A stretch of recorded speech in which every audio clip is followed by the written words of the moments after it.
സ്നേഹത്തോടെ ആമിനാസ് അടുക്കളയിലേക്ക് സ്വാഗതം. എല്ലാവരും സുഖമാണെന്നുള്ളൊരു വിശ്വാസം. ഇവിടെ ഞങ്ങൾ എല്ലാവരും സുഖമായിട്ടിരിക്കുകയാണ്. അപ്പോൾ ഇന്ന് വിഷുവാണ്. അപ്പോൾ വിഷു പ്രമാണിച്ച് എനിക്ക് ഒത്തിരി ഇഷ്ടം പച്ചക്കറിയും മീൻകറിയൊക്കെയാണ്. അപ്പോൾ ഇന്ന് അതിനോടനുബന്ധിച്ചിട്ട് ചെറിയൊരു ഞാനും താക്കയും റസുവും മാത്രമേ ഉള്ളൂ. എന്നിരുന്നാലും ചെറിയൊരു ഉച്ചയൂണ്. അപ്പോൾ ഞാൻ അതിന് വേണ്ടിയിട്ട് ഇല മുറിക്കാൻ പോവുകയാണ്. നമുക്ക് ചെറിയൊരു സദ്യക്ക് വേണ്ടിയിട്ടുള്ളൊരു ഇല. അപ്പോൾ നമുക്കത് മുറിക്കാം. അപ്പോൾ ദേ ഇല മുറിക്കട്ടെ കേട്ടോ. ഇത്തിരി പരിപ്പുള്ളതാവല്ലതാക്കുക. അതെ, നോക്കട്ടെ. ഇനി അടുത്തത് ഞാൻ മുറിക്കട്ടെ കേട്ടോ. നല്ല നോക്കി മുറിക്കട്ടെ.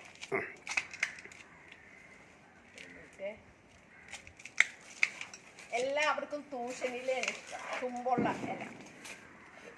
കീറിപ്പോയേ മതിയല്ല. ഇനി ഒരിലയും കൂടി എടുക്കാം.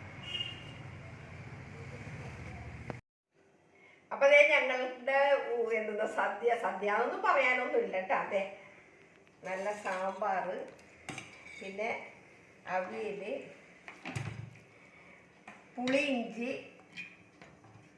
കണ്ടില്ലേ, പുളിയിഞ്ചി, വെള്ളരി പച്ചടി, പിന്നെ പൈനാപ്പിൾ പുളിശ്ശേരി, നല്ല മധുരക്കറി, പിന്നെ ഉള്ളത് എരിശ്ശേരി, മത്തങ്ങയും പയറും, പിന്നെ വെറുതെ പരിപ്പ് റസൂന് ഒത്തിരി ഇഷ്ടമായിരുന്നിട്ട് അത് മാറ്റി വെച്ചതാണ്. പിന്നെ മാങ്ങാച്ചാറ്, പിന്നെ കൊണ്ടാട്ടം, പഴം, പരിപ്പ് പായസം, പിന്നെ പപ്പടം എടുക്കട്ടെ.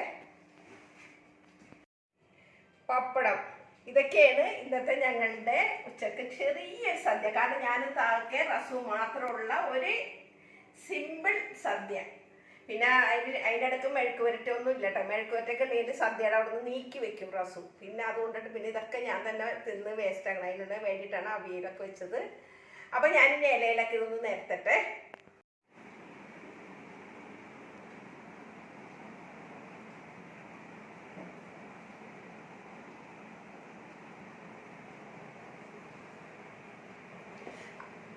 അപ്പോൾ ഞങ്ങൾ ഇവിടെ കഴിക്കാൻ പോകണം. ആകെ 3 നേരം ഉള്ളൂ കേട്ടോ. കാരണം അച്ഛനും കുട്ടികളും അടുത്ത ആഴ്ച വരുള്ളൂ. കാരണം അവർക്ക് വീട് താമസവും കല്യാണം അങ്ങനെയുള്ള തിരക്കുകളൊക്കെ ആയതുകൊണ്ടിട്ട് പെരുന്നാളായിട്ട് പോലും വരാൻ പറ്റിയിട്ടില്ല. അടുത്ത ആഴ്ചയാണ് അവൾ വരുള്ളൂ. നമ്മൾ വരുന്നവരെ നമ്മളപ്പോൾ ചെറിയൊരു സദ്യയൊക്കെ ആക്കാമെന്ന് വിചാരിച്ച്.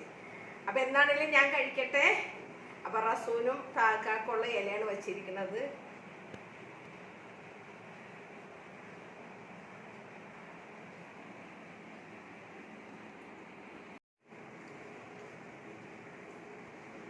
Okay, bye.